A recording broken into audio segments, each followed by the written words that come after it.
ચોમાચાની આહલાદક સવાર હતી। શહેરના પહોળા રસ્તાઓ હંમેશાની જેમ વાહનો અને લોકોની અવરજવરથી ધમધમી રહ્યા હતા। ઘણા લોકો પોતાની નોકરી પર પહોંચવાની ઉતાવળમાં હતા, તો કેટલાક લોકો અને દુકાનદારો પોતપોતાની દુકાનોના શટર ખોલી રહ્યા હતા। એ જ સમયે ફૂટપાથ પર બેસેલા કેટલાક અસહાય લોકો પોતાના નસીબને દોષ આપતા દિવસની શરૂઆત કરી રહ્યા હતા। એ જ શહેરના સૌથી મોટા સરકારી બંગલામાં જિલ્લા કલેક્ટર આલોક મહેતા પોતાના રોજિંદા શિસ્તબદ્ધ જીવનની શરૂઆત કરી ચૂક્યા હતા। સમગ્ર જિલ્લામાં એમની ઓળખ એક એવા કડક અધિકારી તરીકેની હતી જે ક્યારેય કોઈની ભલામણ સાંભળતા નહોતા કે કોઈ રાજકીય દબાણ સામે ઝૂકતા નહોતા। લોકો એવું કહેતા કે જો આલોક મહેતા કોઈ કેસની તપાસ પોતાના હાથમાં લે તો સત્ય સામે આવીને જ રહે છે, પરંતુ જેટલું મોટું એમનું નામ અને મોભો હતો, એટલો જ મોટો એક ખાલીપો એમના અંગત જીવનમાં પણ હતો। છેલ્લા 20 વર્ષથી એમણે પોતાના માતા પિતાનો ચહેરો પણ જોયો નહોતો। એમને બસ એટલું જ યાદ હતું કે જ્યારે તેઓ 12 વર્ષના હતા ત્યારે એક ભયાનક અકસ્માત બાદ તેઓ પોતાના માતા પિતાથી છૂટા પડી ગયા હતા। એ દિવસે મેળામાં ભારે નાસભાગ મચી ગઈ હતી। ચારેય તરફ બૂમાબૂમ હતી અને લોકો એકબીજાને કચડીને ભાગી રહ્યા હતા। નાનો આલોક પોતાના પિતાનો હાથ પકડીને ઊભો હતો, પરંતુ અચાનક ભીડનો એવો જોરદાર ધક્કો લાગ્યો કે પિતાનો હાથ છૂટી ગયો। એ ઘણી વાર સુધી રડતો રહ્યો, માતા પિતાને અવાજ દેતો રહ્યો, પરંતુ ભીડમાં કોઈએ એની બૂમ ન સાંભળી। પાછળથી પોલીસે એને બાળ સંરક્ષણ ગૃહમાં પહોંચાડી દીધો। ઘણા મહિનાઓ સુધી એના માતા પિતાની શોધખોળ ચાલી, પરંતુ એનો કોઈ પત્તો ન લાગ્યો। ધીમે ધીમે એમણે સ્વીકારી લીધું કે કદાચ એના માતા પિતા હવે આ દુનિયામાં નથી રહ્યા। અનાથ આશ્રમમાં રહેતા રહેતા એણે એક જ સપનું જોયું હતું, એટલા મોટા માણસ બનવું જેથી કોઈ ગરીબ અથવા તો અસહાય વ્યક્તિ પોતાની જાતને એકલી ન અનુભવે। એ જ સપનાએ એને ભણાવ્યો, સંઘર્ષ કરતા શીખવ્યો અને આખરે એ એક IAS ઓફિસર બનીને જિલ્લાના કલેક્ટર બની ગયા। પરંતુ સફળતાના શિખરે પહોંચેલા એ માણસના દિલના એક ખૂણામાં આજે પણ પોતાના માતા પિતાને પોકારતો એક નાનો બાળક છુપાયેલો હતો। એ દિવસે પણ તેઓ પોતાની સરકારી ગાડીમાં સિવિલ હોસ્પિટલમાં નિરીક્ષણ માટે નીકળ્યા હતા। એમની સાથે પોલીસનો કાફલો, અન્ય અધિકારીઓ અને સુરક્ષા કર્મીઓ પણ હતા। કાફલો જેવો જ શહેરના જૂના પુલ પાસેથી પસાર થયો, આલોકની નજર અચાનક રસ્તાના કિનારે બેસેલા એક વૃદ્ધ દંપતી પર પડી। બંને ફાટેલા તૂટેલા કપડામાં બેઠા હતા। વૃદ્ધ માણસની દાઢી સંપૂર્ણપણે સફેદ થઈ ગઈ હતી અને એના હાથ ધ્રુજી રહ્યા હતા। વૃદ્ધ સ્ત્રીની આંખોની રોશની લગભગ જતી રહી હતી। એમની સામે એક જૂનો વાટકો રાખેલો હતો, જેમાં થોડા સિક્કા પડ્યા હતા। લોકો આવતા જતા એમને જોઈને પણ અનદેખા કરી રહ્યા હતા। કોઈ વળી 10 રૂપિયા નાખી દેતું તો કોઈ જોયા વગર આગળ નીકળી જતું। આલોકની નજર જાણે એ બંને પર સ્થિર થઈ ગઈ। કોણ જાણે કેમ એમના દિલના ધબકારા અચાનક વધી ગયા। એમણે ડ્રાઈવરને ગાડી રોકવા કહ્યું। આખો કાફલો અટકી ગયો। સુરક્ષા અધિકારીઓ ગભરાઈ ગયા કે ક્યાંક કોઈ સુરક્ષાનો ખતરો તો નથી ને, પરંતુ આલોક કંઈ પણ બોલ્યા વગર ગાડીમાંથી નીચે ઉતર્યા અને ધીમે ધીમે એ બંને વૃદ્ધ તરફ આગળ વધવા લાગ્યા। વૃદ્ધ માણસ ધ્રુજતા અવાજે કહેવા લાગ્યો કે બેટા, જો થઈ શકે તો 2 ટંકના રોટલા માટે કંઈક મદદ કર, ભગવાન તારું ભલું કરશે। આવું સાંભળીને આલોકના પગ જાણે ત્યાં જ થંભી ગયા। એને સમજાતું નહોતું કે કેમ એ વૃદ્ધનો અવાજ એના દિલમાં સીધો જ ઉતરી રહ્યો હતો। એમણે ખિસ્સામાંથી પૈસા કાઢવાના બદલે એમની પાસે નીચે બેસવું યોગ્ય સમજ્યું. આખું વહીવટી તંત્ર ભારે આશ્ચર્યથી પોતાના કલેક્ટરને રસ્તા કિનારે એક ભિખારી પાસે બેસેલા જોઈ રહ્યું હતું. આલોકે ધીમેથી પૂછ્યું કે દાદા, તમારું નામ શું છે? ત્યારે એ વૃદ્ધ વ્યક્તિએ જવાબ આપ્યો કે મારું નામ રમણલાલ છે. આ નામ સાંભળતા જ આલોકના મનમાં જાણે કોઈ જૂની ઘંટડી વાગી ઉઠી. બાળપણની ધૂંધળી યાદોમાં એમને પોતાના પિતાનું નામ પણ આ જ યાદ આવ્યું હતું. પરંતુ એમણે તરત જ પોતાની જાતને સંભાળી લીધી કે આટલા મોટા દેશમાં એક જ નામના હજારો લોકો હોઈ શકે છે. એમણે ફરીથી પૂછ્યું કે માજી, તમારું નામ શું છે? ત્યારે એ વૃદ્ધ સ્ત્રીએ હસવાનો પ્રયાસ કરીને એવું કહ્યું કે મારું નામ શારદાબેન છે. આટલું સાંભળતા જ આલોકનું ગળું સુકાઈ ગયું. એમની માતાનું નામ પણ શારદાબેન હતું. એમણે પોતાની હથેળીઓ ભીસી લીધી અને વિચારવા લાગ્યો કે શું આ માત્ર એક સંયોગ હતો કે કંઈક બીજું છે. એમણે ધ્યાનથી બંનેના ચહેરા જોવાનું શરૂ કર્યું. ઉંમર અને ગરીબીએ બંનેના ચહેરાઓને એટલા બધા બદલી નાખ્યા હતા કે ઓળખવા લગભગ અશક્ય હતા. છતાં પણ એ વૃદ્ધ સ્ત્રીના હાથ પર કાળો તલ જોઈને આલોકનું દિલ જોરથી ધબકી ઉઠ્યું. એમની માતાના હાથ પર પણ આવો જ તલ હતો, પરંતુ એમણે પોતાના મનને સમજાવી લીધું કે પુરાવા વગર ભાવનાઓમાં વહી જવું યોગ્ય નથી. એટલામાં જ એક ચાવાળો ત્યાં આવીને કહેવા લાગ્યો કે સાહેબ, તમે આ બંનેને નથી ઓળખતા? છેલ્લા 15 વર્ષથી આ પુલ નીચે જ રહે છે. ખૂબ સીધા માણસો છે, ક્યારેય કોઈનું ખરાબ નથી કર્યું. પહેલા એમની પાસે ખેતી હતી, ઘર હતું, બધું જ હતું, પરંતુ એમના મોટા દીકરા અને વહુએ બધી જ જમીન પોતાના નામે કરાવી લીધી છે અને ત્યારબાદ એમને ઘરમાંથી કાઢી મૂક્યા છે. ત્યારથી આ લોકો ભીખ માંગીને જીવે છે. આવું સાંભળીને આલોકના અંતરમાં કંઈક તૂટી ગયું. એમણે એવું પૂછ્યું કે એમનો કોઈ બીજો દીકરો નહોતો? ત્યારે ચાવાળાએ એવું કહ્યું કે હતો સાહેબ, એક દીકરો હતો, પરંતુ એ બાળપણમાં જ કોઈ મેળામાં ખોવાઈ ગયો હતો અને આજ સુધી નથી મળ્યો. આ માજી આજે પણ દરરોજ સાંજે આ રસ્તા પર બેસીને કહે છે કે એક દિવસ મારો નાનો દીકરો જરૂર આવશે. આવું સાંભળતા જ આલોકના કાનમાં જાણે કોઈ વિસ્ફોટ થયો હોય એવું લાગવા લાગ્યું. એમના શ્વાસ ઝડપી થઈ ગયા અને માથા પર પરસેવો વળી ગયો. એમણે પોતાનું બાળપણ, એ મેળો, એ નાસભાગ બધું જ એક પછી એક યાદ આવવા લાગ્યું. પરંતુ તેઓ હજુ પણ પોતાની જાતને રોકી રહ્યા હતા. આટલા વર્ષો પછી માત્ર નામ અને એક વાર્તાના આધારે કોઈ નિર્ણય પર પહોંચવું યોગ્ય નહોતું.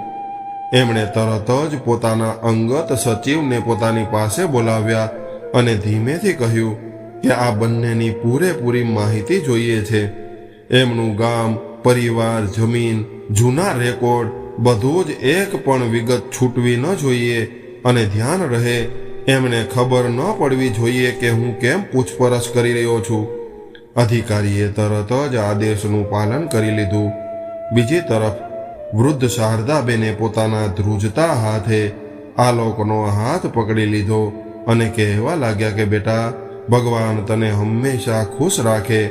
તને જોઈને આજે કોણ જાણે કેમ મને મારા ખોવાયેલા દીકરાની યાદ આવી ગઈ. એની આંખો પણ બિલકુલ તારા જેવી જ હતી.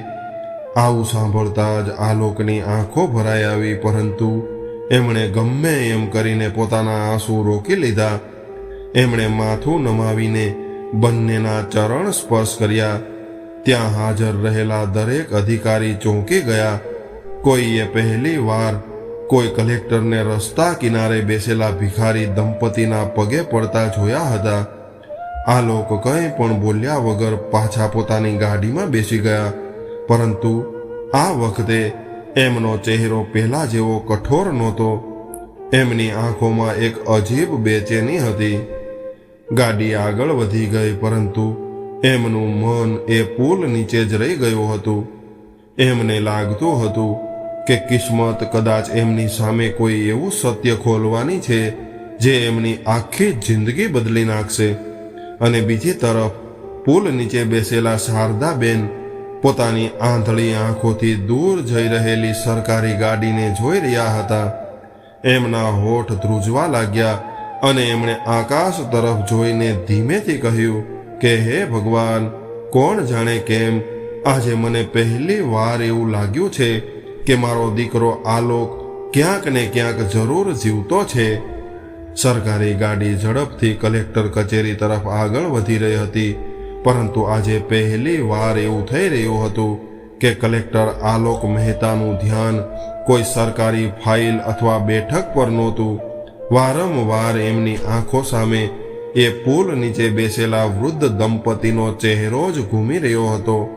કચેરી પહોંચતા જ અધિકારીઓએ સમીક્ષા બેઠક શરૂ કરવાનો અનુરોધ કર્યો, પરંતુ આલોકે પહેલી વાર બેઠક અડધા કલાક માટે ટાળી દીધી. એમણે પોતાના અંગત સચિવ વિવેકને તરત જ ચેમ્બરમાં બોલાવ્યો અને ગંભીર અવાજે એવું કહ્યું કે મને આજે જ એ બંનેની જિંદગીનો આખો રેકોર્ડ જોઈએ છે. એ કયા ગામના છે, પરિવારમાં કોણ છે, જમીન કોના નામે થઈ છે, મોટો દીકરો કોણ છે, કોણે ઘરમાંથી કાઢી મૂક્યા છે, આ બધું જ જોઈએ. જો 20 વર્ષ જૂની ફાઇલો ખોલવી પડે તો ખોલો, પરંતુ મારે આ બધા જ રેકોર્ડ જોઈએ છે. વિવેકે પહેલી વાર પોતાના સાહેબના ચહેરા પર આવી બેચેની જોઈ હતી. એણે કોઈ પણ સવાલ કર્યા વગર આખી ટીમને કામ પર લગાવી દીધી.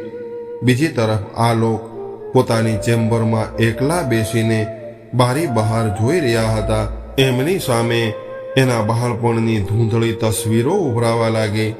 એમને યાદ આવ્યું કે એમની માતા દરરોજ રાત્રે એમને સુવડાવતી વખતે એક હાલરડું સંભળાવતી હતી અને પિતા ખેતરેથી પાછા ફરીને એમને પોતાના ખભા પર બેસાડીને આખા ગામમાં ફેરવતા હતા. બપોર થતા થતા વિવેક પહેલો અહેવાલ લઈને આલોકની ચેમ્બરમાં પહોંચ્યો. ફાઇલ ખોલીને એવું કહ્યું કે સર, પ્રાથમિક માહિતી મળી ગઈ છે. એ વૃદ્ધ માણસનું નામ રમણલાલ મહેતા અને એમની પત્નીનું નામ શારદાબેન મહેતા છે. બંને મૂળ દેવપુર ગામના રહેવાસી છે. લગભગ 15 વીઘા ખેતીની જમીન હતી.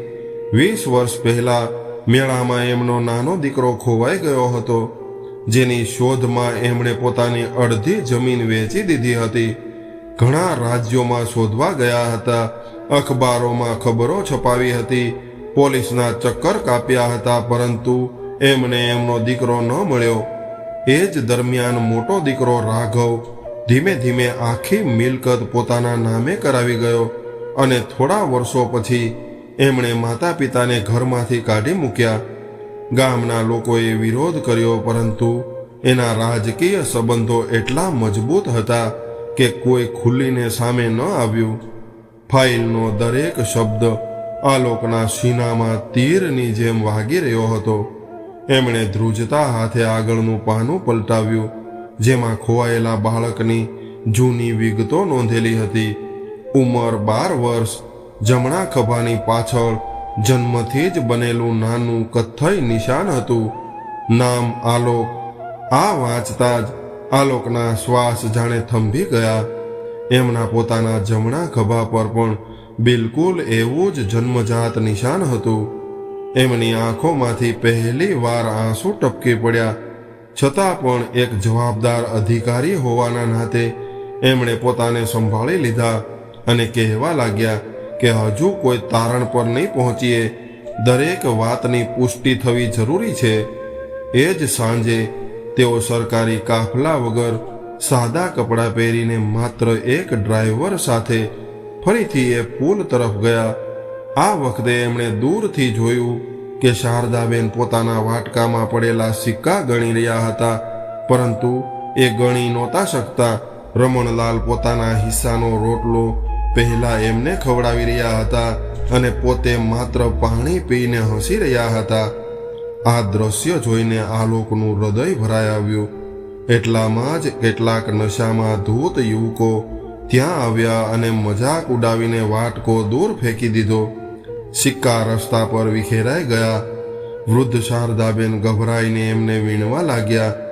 જ્યારે પેલા યુવકો હસતા રહ્યા. આવું દ્રશ્ય જોઈને આલોક ઝડપી પગલે આગળ વધ્યા અને એમણે પોતાની ઓળખ આપ્યા વગર આ યુવકોને કડક અવાજમાં રોકવાની કોશિશ કરી. એમની આંખોમાં એવું જ તેજ હતું કે બધા જ યુવકો ડરી ગયા. આલોકે એમને રસ્તા પર પડેલા બધા જ સિક્કા ઉઠાવીને વૃદ્ધ દંપતીના વાટકામાં મૂકવા માટે મજબૂર કર્યા અને ત્યારબાદ શાંત અવાજે કહેવા લાગ્યા કે જે દિવસે તમારા માતા પિતા વૃદ્ધ થશે એ દિવસે યાદ રાખજો કે માણસની અસલી ઓળખ એના કપડાથી નહીં પરંતુ એના સંસ્કારોથી થાય છે. આ બધા જ યુવકો આલોકની વાત સાંભળીને માથું નમાવીને ત્યાંથી નીકળી ગયા. રમણલાલે હાથ જોડીને કહ્યું કે બેટા, ભગવાન તને હંમેશા ઊંચા મુકામ પર રાખે. આજે તું ન આવ્યો હોત તો અમારી આખા દિવસની કમાણી પણ ચાલી જાત. આલોકે પહેલી વાર એમના હાથ પોતાના હાથમાં લઈને એવું અનુભવ્યું કે આ હાથોની કઠોરતા એમને જાણીતી કેમ લાગી રહી હતી. એમના ભીતર લાગણીઓનું પૂર ઉમટી રહ્યું હતું, પરંતુ એમણે પોતાને રોકી રાખ્યા હતા. એમણે નજીકની દુકાનમાંથી ભોજન, દવાઓ અને ગરમ કપડાં મંગાવ્યા. શારદાબેને આ કપડાને પોતાના હાથે અડીને એવું કહ્યું કે બેટા, તું કોણ છે એ તો હું નથી જાણતી, પરંતુ ભગવાન કરે તને ક્યારેય તારા માતા પિતાથી દૂર ન થવું પડે. મારો નાનો આલોક જો આજે જીવતો હોત તો કદાચ તારી જ ઉંમરનો હોત. આવું સાંભળતા જ આલોકનું ગળું ભરાઈ આવ્યું અને એમણે ચૂપચાપ પોતાનો ચહેરો બીજી તરફ ફેરવી લીધો, જેથી કોઈ એમના આંસુ ન જોઈ શકે. એ જ સમયે દૂર ઊભેલો એક માણસ આ બધું જોઈ રહ્યો હતો. એ બીજું કોઈ નહીં પરંતુ રાઘવ હતો, જેણે પોતાના વૃદ્ધ માતા પિતાને વર્ષો પહેલા ઘરમાંથી કાઢી મૂક્યા હતા. એણે જેવું જ જોયું કે જિલ્લાના કલેક્ટર વારંવાર આ બંને ભિખારીઓને મળવા આવી રહ્યા છે, એના માથા પર ચિંતાની રેખાઓ ઉભરી આવી. એણે તરત જ પોતાના એક માણસને કહ્યું કે ખબર કઢાવો કે કલેક્ટર સાહેબનો આ બંને ભિખારીઓ સાથે શું સંબંધ છે. જો ક્યાંક જૂની વાતો બહાર આવી ગઈ તો મારી આખી ઇજ્જત, મારી રાજનીતિ અને મારી દોલત બધું જ ખતમ થઈ જશે. બીજી તરફ આલોક પાછા પોતાના બંગલા તરફ આવી રહ્યા હતા, પરંતુ હવે એમને અહેસાસ થવા લાગ્યો હતો કે આ માત્ર એક સંયોગ નથી, પરંતુ એમની જિંદગીનું સૌથી મોટું સત્ય એમના દરવાજે દસ્તક દઈ રહ્યું છે. બીજી સવારે કલેક્ટર કચેરીમાં સામાન્ય દિવસોની જેમ જ ચહલ પહલ હતી, પરંતુ આલોક મહેતાના મનમાં એક અલગ જ તોફાન ચાલી રહ્યું હતું. રાતભર એમને ઊંઘ નહોતી આવી. સવારે 9 વાગ્યે જેમના અંગત સચિવ વિવેક એક મોટી ફાઇલ લઈને એમની ઓફિસે પહોંચ્યા. ફાઇલમાં છેલ્લા 20 વર્ષના પોલીસ રેકોર્ડ, જમીનના દસ્તાવેજો અને જૂના અખબારોની કાપલીઓ હતી. આલોકે જેમ જેમ પાના પલટાવવાનું શરૂ કર્યું, એમના મનનો દરેક ભ્રમ ધીમે ધીમે તૂટવા લાગ્યો. એક અખબારની જૂની ખબરમાં સ્પષ્ટ લખ્યું હતું કે દેવપુર ગામના ખેડૂત રમણલાલ મહેતાનો 12 વર્ષનો દીકરો મેળામાં ગુમ થઈ ગયો હતો.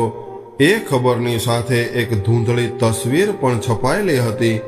તસવીર સ્પષ્ટ નહોતી, પરંતુ એ માસૂમ ચહેરાનું સ્મિત જોઈને આલોકની આંખો ભરાઈ આવી. તેઓ ખુરશી પરથી ઊભા થઈ ગયા, ઓફિસનો દરવાજો બંધ કર્યો અને પહેલી વાર એકલા બેસીને ચોધાર આંસુએ રડી પડ્યા. વર્ષોથી દિલમાં દબાયેલું દર્દ આજે આંસુઓ બનીને બહાર વહી રહ્યું હતું. થોડી વાર બાદ એમણે ખુદને સંભાળી લીધા અને નિર્ણય લીધો કે ભાવનાઓમાં વહીને નહીં, પરંતુ પૂરી સચ્ચાઈ સામે લાવીને જ પોતાના માતા પિતાને સન્માન અપાવશે. એ જ સમયે એમને માહિતી મળી કે દેવપુર ગામમાં આજે ગ્રામ સભાનો એક ખૂબ મોટો કાર્યક્રમ છે, જ્યાં રાઘવ મુખ્ય અતિથિ બનીને પહોંચવાનો છે. આલોકે તરત જ નિર્ણય કર્યો કે તેઓ કોઈ પણ પૂર્વ સૂચના વગર ગામનું આકસ્મિક નિરીક્ષણ કરશે. થોડી જ વારમાં એમનો કાફલો દેવપુર તરફ રવાના થઈ ગયો. ગામમાં કલેક્ટરના પહોંચતા જ દોડધામ મચી ગઈ. રાઘવ જે પોતાને ગામનો સૌથી પ્રભાવશાળી માણસ સમજતો હતો, એ હસતા હસતા આગળ વધ્યો અને કહેવા લાગ્યો કે સ્વાગત છે સર, અમારા ગામમાં આપનું આવવું અમારા માટે ગર્વની વાત છે. આલોકે એની તરફ એક નજર નાખી, પરંતુ કોઈ પણ જવાબ ન આપ્યો. એમણે સીધી જ ગ્રામજનો સાથે વાતચીત કરવાનું શરૂ કર્યું. પહેલા તો લોકો ડરતા રહ્યા, પરંતુ જ્યારે આલોકે એવું કહ્યું કે આજે કોઈ પણ ડર વગર સાચું બોલો, ત્યારે એક એક કરીને કેટલાય વડીલો સામે આવ્યા. કોઈકે એવું જણાવ્યું કે કેવી રીતે રમણલાલે પોતાના બાળકો માટે દિવસ રાત મહેનત કરી હતી. કોઈકે એવું કહ્યું કે શારદાબેને પોતાના દાગીના વેચીને દીકરાઓને ભણાવ્યા હતા. તો કોઈકે રડતા રડતા એવું કહ્યું કે મોટો દીકરો રાઘવ લાલચમાં આંધળો થઈ ગયો અને એણે પોતાના જ માતા પિતાને ઘરમાંથી કાઢી મૂક્યા. આવું સાંભળતા જ રાઘવ વચ્ચે જ બોલી પડ્યો કે સર, આ બધા જૂઠું બોલી રહ્યા છે. મારા માતા પિતા તો પોતે જ ઘર છોડીને નીકળી ગયા હતા. ત્યારે જ ભીડમાંથી લગભગ 80 વર્ષના એક વૃદ્ધ આગળ આવ્યા. એમણે ધ્રુજતા અવાજે એવું કહ્યું કે કલેક્ટર સાહેબ, જો હું જૂઠું બોલું તો મને અહીંયા જ સજા આપી દેજો. મેં મારી આંખોથી જોયું હતું કે રાઘવે એની માતાને ધક્કો મારીને આંગણામાં બહાર કાઢી મૂક્યા હતા. રમણલાલ હાથ જોડતા રહ્યા, પરંતુ એણે દરવાજો બંધ કરી દીધો. એ દિવસે આખું ગામ રડ્યું હતું, પરંતુ કોઈ એમની મદદ ન કરી શક્યું. આખો માહોલ શાંત થઈ ગયો. રાઘવનો ચહેરો પીળો પડી ગયો હતો. આલોકે ગુસ્સો કર્યા વગર માત્ર એટલું જ કહ્યું કે સચ્ચાઈ ક્યારેય છુપાવી નથી શકાતી. બની શકે છે કે એ મોડી સામે આવે.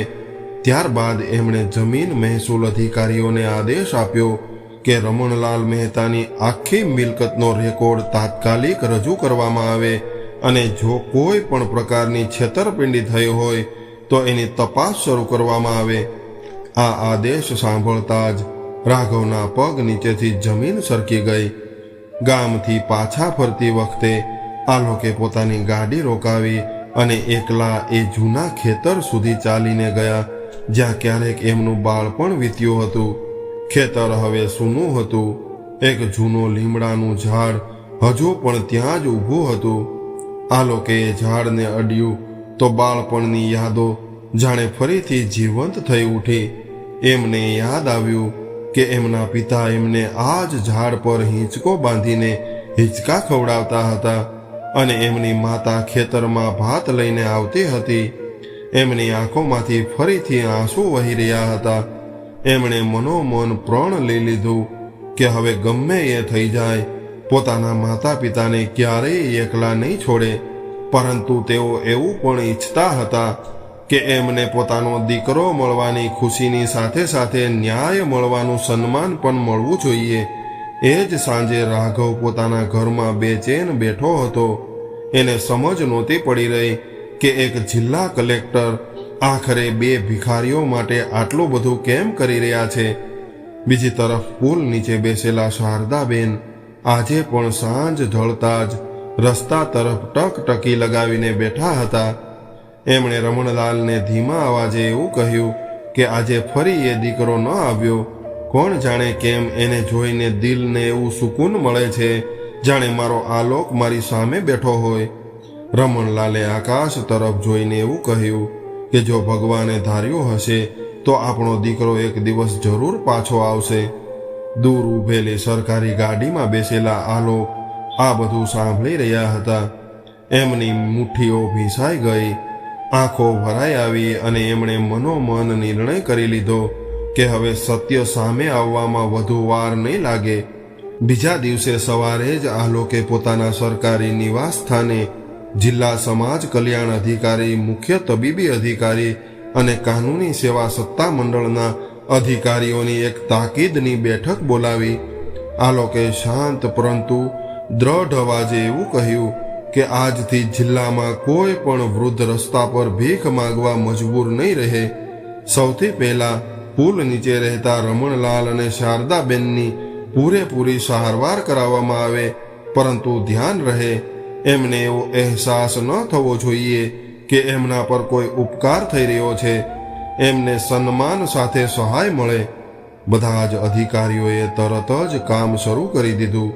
એ જ બપોરે ડોક્ટરોની ટીમ સાદા કપડામાં પુલ નીચે પહોંચી ગઈ. તપાસ દરમિયાન ખબર પડી કે શારદાબેનની આંખોની સારવાર શક્ય છે અને રમણલાલના ઘૂંટણની બીમારી પણ દવાઓ અને ઓપરેશનથી ઘણી હદ સુધી ઠીક થઈ શકે એમ છે. જ્યારે આ અહેવાલ આલોકના હાથમાં પહોંચ્યો તો એમના ચહેરા પર મહિનાઓ પછી હળવું સ્મિત આવ્યું.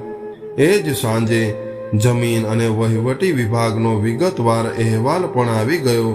એમાં સ્પષ્ટ લખ્યું હતું કે રાઘવે કેટલાય દસ્તાવેજો દગાથી તૈયાર કરાવ્યા હતા. કેટલાક કાગળો પર રમણલાલના ખોટા અંગૂઠાના નિશાન લેવાયા હતા. આલોકે સહેજ પણ મોડું કર્યા વગર પોલીસ અધિક્ષકને સંયુક્ત તપાસના આદેશ આપી દીધા. આ સમાચાર આગની જેમ આખા જિલ્લામાં ફેરવાઈ ગયા. રાઘવની રાતોની ઊંઘ હરામ થઈ ચૂકી હતી. એ જ રાત્રે રાઘવ ચૂપકીથી પુલ નીચે પહોંચ્યો અને એણે એવું વિચાર્યું કે વૃદ્ધ માતા પિતાને થોડા પૈસા આપીને હંમેશા માટે કોઈ બીજા શહેરમાં મોકલી દેશે, જેથી કરીને મામલો શાંત થઈ જાય.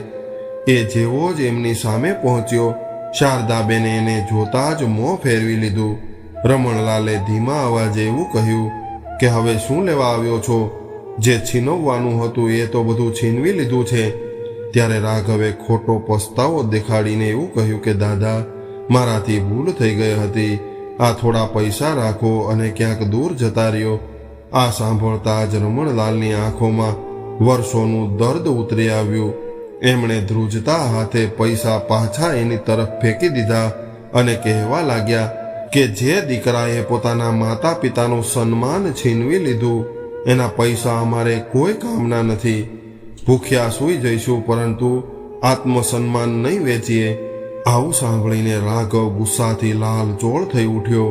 એણે ધમકી આપીને એવું કહ્યું કે જો તમે મારી વાત નહીં માનો તો ખૂબ પસ્તાવો કરવો પડશે.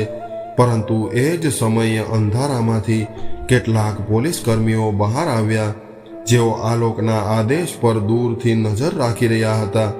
રાઘવ ગભરાઈને ત્યાંથી ભાગી છૂટ્યો. બીજી તરફ આલોક પોતાની ઓફિસમાં બેસીને જૂના અનાથ આશ્રમના રેકોર્ડ મંગાવી ચૂક્યા હતા. કલાકોની શોધખોળ પછી એક જૂના રજિસ્ટરની નકલ મળી, જેમાં લખ્યું હતું કે મેળામાં મળેલો એક બાળક પોતાનું નામ આલોક જણાવી રહ્યો હતો. પિતાનું નામ રમણલાલ અને માતાનું નામ શારદાબેન બતાવી રહ્યો હતો. હવે સંયોગ લગભગ સત્યમાં બદલાઈ ચૂક્યો હતો. છતાં પણ એમણે અંતિમ પુષ્ટિ માટે DNA ટેસ્ટ કરાવવાનો નિર્ણય લીધો. એમણે આખી કાર્યવાહી ગુપ્ત રાખી, જેથી કોઈ ભાવનાત્મક ભૂલ ન થાય. સાંજે તેઓ એકવાર ફરીથી સાદા કપડામાં પુલ નીચે પહોંચી ગયા. શારદાબેને હસીને પૂછ્યું કે બેટા, તું રોજ અમારી પાસે કેમ આવે છે? તારા ઘરવાળા તને કંઈ કહેતા નથી? ત્યારે કલેક્ટર આલોક થોડીક પળો માટે ચૂપ રહ્યા. ત્યારબાદ કહેવા લાગ્યા કે માજી, જેના માતા પિતા સાથે હોય એ જ ઘરવાળો કહેવાય. આ સાંભળીને શારદાબેનની આંખો ભરાઈ આવી. એમણે અજાણતા જ આલોકના માથા પર હાથ મૂકી દીધો અને કહેવા લાગ્યા કે ભગવાન કરે મારો આલોક જ્યાં પણ હોય એ પણ કોઈનો સહારો બનીને જીવતો હોય. આ આશીર્વાદ સાંભળતા જ આલોક પોતાના આંસુ રોકી ન શક્યા.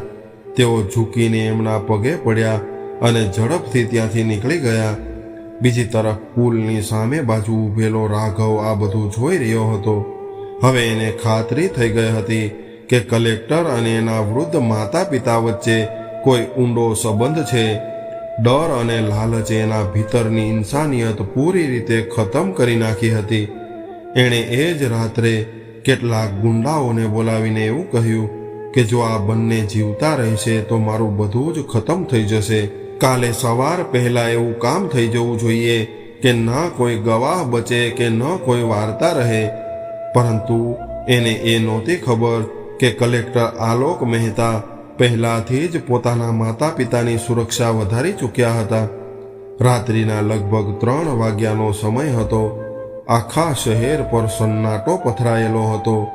રાઘવે મોકલેલા 4 ગુંડાઓ અંધારાનો ફાયદો ઉઠાવીને પુલ નીચે પહોંચી ગયા, પરંતુ જેવા જ એવો રમણલાલની પાસે પહોંચ્યા અને એમને જબરજસ્તી ઉઠાવવાનો પ્રયાસ કર્યો, બીજી જ પળે ચારેય તરફથી પોલીસે એમને ઘેરી લીધા. થોડી જ મિનિટોમાં બધાની ધરપકડ કરી લેવામાં આવી. પોલીસ સ્ટેશન પહોંચતા જ જ્યારે કડકાઈથી પૂછપરછ થઈ ત્યારે ગુંડાઓએ કબૂલ કરી લીધું કે એમને આ કામ રાઘવે આપ્યું હતું. સવાર થતાં પહેલાં જ આ અહેવાલ સીધો જ કલેક્ટર આલોક મહેતાની ટેબલ પર પહોંચી ચૂક્યો હતો. અહેવાલ વાંચતા જ આલોકની આંખોમાં એક દીકરાનું દર્દ અને એક કલેક્ટરનો કઠોર નિર્ણય એક સાથે દેખાવા લાગ્યા. એમણે સહેજ પણ વાર લગાવ્યા વગર પોલીસ અધિક્ષકને આદેશ આપ્યો કે રાઘવ સામે હત્યાની સાજિશ, છેતરપિંડી અને મિલકત હડપ કરવાના કેસમાં તાત્કાલિક કડકમાં કડક કાર્યવાહી કરવામાં આવે. એ જ દિવસે બપોરે આલોકે એ વૃદ્ધ દંપતીને સિવિલ હોસ્પિટલના ખાસ વોર્ડમાં દાખલ કરવાનો નિર્ણય લીધો. હોસ્પિટલમાં દાખલ થયા પછી વર્ષોમાં પહેલી વાર રમણલાલ ચોખ્ખા પલંગ પર સૂતા હતા અને શારદાબેનને સમયસર દવા મળી રહી હતી. ડોક્ટરોએ જણાવ્યું હતું કે જો સારવાર નિયમિત ચાલશે તો બંનેની તબિયતમાં ઘણો બધો સુધારો થઈ શકે છે. બીજી તરફ પોલીસે રાઘવના ઘર પર દરોડો પાડ્યો. જૂના દસ્તાવેજો, નકલી સ્ટેમ્પ અને કેટલાય મહત્વના કાગળો મળી આવ્યા. જેમ જેમ સચ્ચાઈ સામે આવતી ગઈ, રાઘવનો ઘમંડ તૂટતો ગયો. સાંજ સુધીમાં આખા જિલ્લામાં સમાચાર ચેનલો અને અખબારોના માધ્યમથી ખબર ફેલાઈ ચૂકી હતી કે એક પ્રભાવશાળી વ્યક્તિ પર પોતાના જ વૃદ્ધ માતા પિતાની મિલકત હડપ કરવાનો ગંભીર આરોપ લાગ્યો છે. જો કે કોઈને હજુ સુધી ખબર નહોતી કે આ આખા મામલામાં કલેક્ટર આલોક મહેતાનો અંગત સંબંધ પણ છુપાયેલો છે. એ જ સાંજે આલોક હોસ્પિટલ પહોંચ્યા. હોસ્પિટલમાંથી નીકળ્યા પછી એમણે સીધો જ ફોરેન્સિક લેબોરેટરીના અધિકારીઓનો સંપર્ક કર્યો. DNA ટેસ્ટની પ્રક્રિયા પૂર્ણ થઈ ગઈ હતી અને અંતિમ અહેવાલ આગામી 24 કલાકમાં આવવાનો હતો. આખી રાત આલોક પોતાની ઓફિસમાં બેસી રહ્યા. એમની સામે બાળપણની તસવીરો અને બધા જ પુરાવા રાખેલા હતા. એમનું દિલ બસ અંતિમ અહેવાલની રાહ જોઈ રહ્યું હતું. બીજી તરફ રાઘવને પોલીસે કસ્ટડીમાં લઈ લીધો હતો. એને હજુ પણ એ વાતનો અંદાજો નહોતો કે સૌથી મોટો ઝટકો એને ત્યારે લાગશે જ્યારે એને ખબર પડશે કે જે કલેક્ટરને માત્ર એક પ્રમાણિક અધિકારી સમજી રહ્યો હતો એ જ એનો વર્ષો પહેલા ખોવાયેલો નાનો ભાઈ આલોક મહેતા છે. બીજી સવારે 10 વાગ્યે ફોરેન્સિક વિભાગના અધિકારી એક સીલબંધ પરબીડિયું લઈને કલેક્ટર ઓફિસે પહોંચી ગયા. આલોકે ધ્રુજતા હાથે એ પરબીડિયું ખોલ્યું. અહેવાલની પહેલી જ લીટી વાંચતા જ એમની આંખોમાંથી આંસુ છલકાઈ ગયા. DNA ટેસ્ટમાં એ સ્પષ્ટ થઈ ગયું હતું કે રમણલાલ મહેતા અને શારદાબેન જ આલોક મહેતાના સાચા માતા પિતા છે. વર્ષોની શોધ, અનાથ આશ્રમની તન્હાઈ અને દિલમાં દબાયેલું દર્દ એક જ ક્ષણમાં સત્ય બનીને એમની સામે ઊભું હતું. થોડી મિનિટ સુધી તેઓ પોતાની ખુરશી પર બિલકુલ શાંત બેસી રહ્યા. ત્યારબાદ એમણે પોતાના આંસુ લૂછ્યા અને પોતાને એવું કહ્યું કે આજે હું પહેલા એક દીકરો બનવા માંગુ છું, પરંતુ એનાથી પહેલા મારે એક કલેક્ટર તરીકે મારી ફરજ પૂરી કરવી પડશે. એમણે તરત જ અધિકારીઓની બેઠક બોલાવીને આદેશ આપ્યો કે રાઘવ સામે મજબૂત પુરાવા સાથે કેસ કરવામાં આવે. બીજી તરફ હોસ્પિટલમાં શારદાબેનની આંખોનું સફળ ઓપરેશન થઈ ચૂક્યું હતું. પટ્ટીઓ હજુ પણ બાંધેલી હતી, પરંતુ ડોક્ટરોએ ભરોસો આપ્યો હતો કે થોડા દિવસોમાં એમની દ્રષ્ટિ પાછી આવી જશે. એ જ બપોરે આલોક કોઈ પણ સરકારી પ્રોટોકોલ વગર હોસ્પિટલ પહોંચી ગયા. આ વખતે એમના હાથમાં એક જૂનું લાકડાનું રમકડું હતું જેને એમણે વર્ષોથી સંભાળીને રાખ્યું હતું. આ એ જ રમકડું હતું જે મેળાવાળા દિવસે એમના પિતાએ એમને ખરીદી આપ્યું હતું. આલોકે એ રમકડું રમણલાલની હથેળી પર મૂક્યું. વૃદ્ધ રમણલાલે જેવું જ એને જોયું, એમની આંખો પહોળી થઈ ગઈ. એમણે ધ્રુજતા અવાજે એવું કહ્યું કે આ તો મેં મારા નાના આલોક માટે ખરીદ્યું હતું. આ તારી પાસે ક્યાંથી આવ્યું બેટા? આલોકની આંખો ભરાઈ આવી. એમણે કંઈ કહ્યું નહીં, પરંતુ ધીમેથી શર્ટનો કોલર હટાવીને જમણા ખભા પર બનેલું જન્મનું નિશાન બતાવી દીધું. બીજી જ પળે રમણલાલ જાણે પથ્થર બની ગયા. એમણે ધ્રુજતા હાથે એ નિશાનને અડ્યું અને ત્યારબાદ આલોકના ચહેરાને બંને હથેળીઓમાં લઈને રડતા રડતા કહેવા લાગ્યા કે આલોક, આલોક, મારા દીકરા, તું આવી ગયો, તું હજુ જીવતો છો? આવું સાંભળતા જ વર્ષોથી પોતાના આંસુઓને રોકી રાખનારા એ કડક સ્વભાવના કલેક્ટર સાહેબ પણ પોતાના પિતાને ગળે લગાવીને એક બાળકની જેમ ચોધાર આંસુએ રડવા લાગ્યા. એ જ સમયે શારદાબેને અવાજ સાંભળ્યો અને ગભરાઈને એવું પૂછ્યું કે શું થયું? આ કોણ રડે છે? આલોક એમની પાસે ઘૂંટણભર બેસી ગયા. એમણે પોતાનો હાથ પોતાના માથા પર મૂક્યો અને ધ્રુજતા અવાજે કહેવા લાગ્યા કે માજી, હું તમારો આલોક છું, તમારો એ જ દીકરો જે મેળામાં ખોવાઈ ગયો હતો. શારદાબેન થોડી ક્ષણ સુધી બિલકુલ શાંત રહ્યા. ત્યારબાદ એમણે ધ્રુજતા હાથે આલોકનો ચહેરો ફંફોળ્યો, એમના માથાને ચૂમ્યું અને અચાનક એમને બાળપણનું એ નાનું નિશાન યાદ આવી ગયું જે આલોકની કમર પાસે હતું. એમણે આંગળીઓથી એને અનુભવ્યું અને બીજી જ ક્ષણે જોર જોરથી રડતા રડતા પોતાના દીકરાને છાતીએ લગાવી લીધો. હોસ્પિટલના ડોક્ટરો, નર્સો અને બહાર ઊભેલા પોલીસ કર્મીઓ પણ પોતાની આંખોના આંસુ રોકી ન શક્યા. 20 વર્ષ પછી એક માતાને એનો ખોવાયેલો દીકરો મળી ગયો હતો. હોસ્પિટલમાં થયેલા આ ભાવનાત્મક મિલનના સમાચાર બીજા જ દિવસે આખા રાજ્યમાં ફેલાઈ ગયા. પરંતુ આલોક મહેતા માટે આ માત્ર એક ભાવનાત્મક વાર્તા નહોતી, પરંતુ ન્યાયની શરૂઆત હતી. એમણે એ જ સવારે હોસ્પિટલના રૂમમાં પોતાના માતા પિતા સામે હાથ જોડીને એવું કહ્યું કે પિતાજી, માજી, હવે હું તમારી પાસે એક વચન માગું છું. આજ પછી તમે ક્યારેય પોતાને બોજ નહીં સમજો. જે સન્માન સાથે તમે મને આ દુનિયામાં લાવ્યા હતા, એ જ સન્માન સાથે હું તમને આખી જિંદગી રાખીશ. એ જ દિવસે એમણે પોતાના સરકારી નિવાસસ્થાનના સૌથી મોટા રૂમને પોતાના માતા પિતા માટે તૈયાર કરવાનો આદેશ આપ્યો. બીજી તરફ પોલીસની તપાસ લગભગ પૂરી થઈ ચૂકી હતી. અદાલતમાં પહેલી સુનાવણીનો દિવસ આવ્યો ત્યારે કોર્ટની બહાર ભારે ભીડ જામી હતી.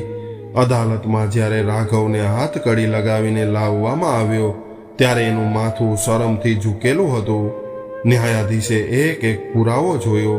સુનાવણી દરમિયાન રમણલાલ અને શારદાબેન પણ અદાલતમાં હાજર હતા. રાઘવે ધ્રુજતા અવાજે પોતાના માતા પિતા તરફ જોઈને એવું કહ્યું કે માજી, પિતાજી, મારાથી ખૂબ મોટી ભૂલ થઈ ગઈ, મને માફ કરી દો. લાલચે મને આંધળો કરી દીધો હતો. કોર્ટમાં થોડી ક્ષણ માટે સન્નાટો છવાઈ ગયો. બધાની નજર રમણલાલ પર હતી. એમણે ઊંડો શ્વાસ લઈને એવું કહ્યું કે બેટા, માતા પિતાનું દિલ માફ કરવાનું જાણે છે, પરંતુ કાયદો પોતાનું કામ કરશે. જો આપણે આજે સત્ય છુપાવી દઈશું તો કાલે કોઈ બીજો દીકરો પોતાના માતા પિતાને રસ્તા પર છોડી દેશે. અદાલતે રાઘવને દોષિત જાહેર કરીને સખત સજા ફટકારી અને સાથે જ આદેશ આપ્યો કે રમણલાલ અને શારદાબેનની આખી મિલકત એમને પાછી સોંપવામાં આવે. આ ઘટનાના થોડા દિવસો પછી જિલ્લા વહીવટી તંત્ર દ્વારા એક વિશાળ જન સન્માન સમારોહનું આયોજન કરવામાં આવ્યું. હજારો લોકો મેદાનમાં હાજર હતા. મંચ ફૂલોથી સજાવેલો હતો, પરંતુ સૌથી સુંદર દ્રશ્ય એ હતું જ્યારે આલોક મહેતા પોતાના માતા પિતાનો હાથ પકડીને ધીમે ધીમે મંચ સુધી લાવ્યા હતા. આલોકે સૌથી પહેલા પોતાના માતા પિતાને મંચની મધ્યમાં રાખેલી 2 ખુરશીઓ પર બેસાડી દીધા અને ત્યારબાદ પોતે એમના ચરણોમાં બેસી ગયા. આ દ્રશ્ય જોતા જ આખું મેદાન તાળીઓના ગડગડાટથી ગુંજી ઉઠ્યું. આલોકે માઇક હાથમાં લઈને એવું કહ્યું કે આજે હું આ મંચ પર કલેક્ટર બનીને નહીં, પરંતુ એ દીકરા તરીકે ઊભો છું જે 20 વર્ષ સુધી પોતાના માતા પિતાને શોધતો રહ્યો. આપણે અવારનવાર મંદિરોમાં ભગવાનને શોધીએ છીએ, પરંતુ પોતાના જ ઘરના માતા પિતાને એકલા છોડી દઈએ છીએ. યાદ રાખજો, જે દિવસે માતા પિતાની આંખોમાં આંસુ આવે છે એ જ દિવસે ઘરની ખુશીઓ પણ ધીમે ધીમે ખતમ થાય છે. એમણે પોતાના પિતા રમણલાલનો હાથ પકડીને એમને મંચની સામે લાવ્યા. રમણલાલ ધ્રુજતા અવાજે બોલ્યા કે હું ગરીબ છું, ભણેલો નથી, પરંતુ આજે એટલું જરૂર કહીશ, તમે તમારા બાળકોને ક્યારેય પણ દોલત ખર્ચીને મોટા ન બનાવતા, એમને સંસ્કારોથી મોટા બનાવજો. જો સંસ્કાર હશે તો દીકરો માતા પિતાને ક્યારેય એકલા નહીં છોડે. એમની વાત પૂરી થતાં જ આખું મેદાન ઊભું થઈ ગયું. ત્યારબાદ શારદાબેને દીકરાના માથા પર હાથ રાખીને એવું કહ્યું કે ભગવાન દરેક માતા પિતાને આવો દીકરો આપે, પરંતુ એનાથી પહેલા દરેક દીકરાને એવું દિલ આપે જે વૃદ્ધ માતા પિતાનું દર્દ સમજી શકે. સમારોહ પૂરો થવાનો જ હતો કે આલોક અચાનક મંચ પરથી નીચે ઉતર્યા અને એ જૂનો વાટકો લઈને પાછા આવ્યા, જેમાં ક્યારેક એમના માતા પિતા ભીખ માંગતા હતા. એમણે એ વાટકો પોતાના હાથમાં લીધો અને એવું કહ્યું કે આ વાટકો ગરીબીનો નહીં, પરંતુ સમાજની સંવેદનહીનતાનું પ્રતીક છે. આજથી આ જિલ્લામાં કોઈ પણ માતા પિતાને આ વાટકો ઉઠાવવાની નોબત નહીં આવવા દઉં. આટલું કહીને એમણે આ વાટકો જિલ્લાના મ્યુઝિયમને સોંપવાની જાહેરાત કરી, જેથી કરીને આવનારી પેઢીઓ એને જોઈને સમજી શકે કે જ્યારે બાળકો પોતાની ફરજ ભૂલી જાય છે ત્યારે માતા પિતાની કેવી હાલત થાય છે. કેટલાક મહિનાઓ પછી રમણલાલ અને શારદાબેન પૂરી રીતે સ્વસ્થ થઈ ચૂક્યા હતા. સરકારી બંગલો હવે કોઈ અધિકારીનું નિવાસ સ્થાન નહીં, પરંતુ એક હર્યું ભર્યું પરિવારનું ઘર બની ચૂક્યો હતો. એક દિવસ શારદાબેન હસતા હસતા બોલ્યા કે બેટા, હવે અમને કોઈ વસ્તુની ઈચ્છા નથી. ભગવાને અમને તારાથી મિલાવીને બધું જ આપી દીધું છે. આલોકે એમના ખોળામાં માથું મૂકી દીધું અને ધીમેથી કહ્યું કે માજી, તમે મને જન્મ આપ્યો હતો, પરંતુ મને ફરીથી જીવતા તમે આજે શીખવ્યું છે. રમણલાલે બંનેના માથા પર હાથ રાખીને આશીર્વાદ આપ્યા. આલોક મહેતાએ સાબિત કરી દીધું કે કોઈ અધિકારીની સૌથી મોટી ઓળખ એની ખુરશી નહીં, પરંતુ એનું માણસ હોવું છે. આ વાર્તા ભલે અહીં પૂરી થઈ ગઈ હોય, પરંતુ એનો સંદેશ આપણા બધાની જિંદગી સાથે જોડાયેલો છે. આ દુનિયામાં જો કોઈ વગર સ્વાર્થે આપણને પ્રેમ કરતું હોય, આપણી દરેક ખુશી માટે પોતાની ખુશીઓ કુરબાન કરતું હોય, તો એ આપણા માતા પિતા છે. જ્યારે આપણે નાના હતા ત્યારે એમણે આપણી એક મુસ્કાન માટે પોતાની અગણિત રાતોની ઊંઘ ત્યજી દીધી હતી. પરંતુ અફસોસ, ઘણી વાર માણસ સફળતા, દોલત અને વ્યસ્તતાની પાછળ ભાગતા ભાગતા એ જ માતા પિતાને એકલા છોડી દે છે, જેમણે એની આખી દુનિયા વસાવી હતી. મિત્રો, યાદ રાખજો, દુનિયાની કોઈ પણ દોલત, કોઈ પણ પદ માતા પિતાના આશીર્વાદથી મોટું નથી હોતું. જો તમારા માતા પિતા આજે પણ તમારી સાથે હોય તો એમની સાથે થોડી ક્ષણો જરૂર વિતાવો. એમની સાથે પ્રેમથી વાતો કરો અને એમને એ અહેસાસ કરાવો કે તેઓ તમારી જિંદગીની સૌથી મોટી તાકાત છે. કારણ કે જ્યારે તેઓ આ દુનિયામાં નહીં હોય ત્યારે લાખ કોશિશ કરવા છતાં પણ એમનો છાંયો પાછો નથી મળવાનો. એટલા માટે આજથી જ એમની કદર કરો, એમનું સન્માન કરો અને એમના ચહેરા પર સ્મિત લાવવાનો પ્રયાસ કરો. એ જ સાચી ઇન્સાનિયત છે. એ જ સૌથી મોટી પૂજા છે અને એ જ દરેક સંતાનનો ધર્મ છે. તો મિત્રો, આજની આ કહાની તમને કેવી લાગી કોમેન્ટ કરીને જરૂર જણાવજો અને પસંદ આવી હોય તો વિડીયોને લાઈક કરીને તમારા મિત્રો સાથે શેર કરજો અને નવા મહેમાન હોય તો અમારી ચેનલને સબસ્ક્રાઇબ જરૂરથી કરજો. ફરી મળશું એક નવી કહાની સાથે. ત્યાં સુધી બધા જ મિત્રોને હર હર મહાદેવ.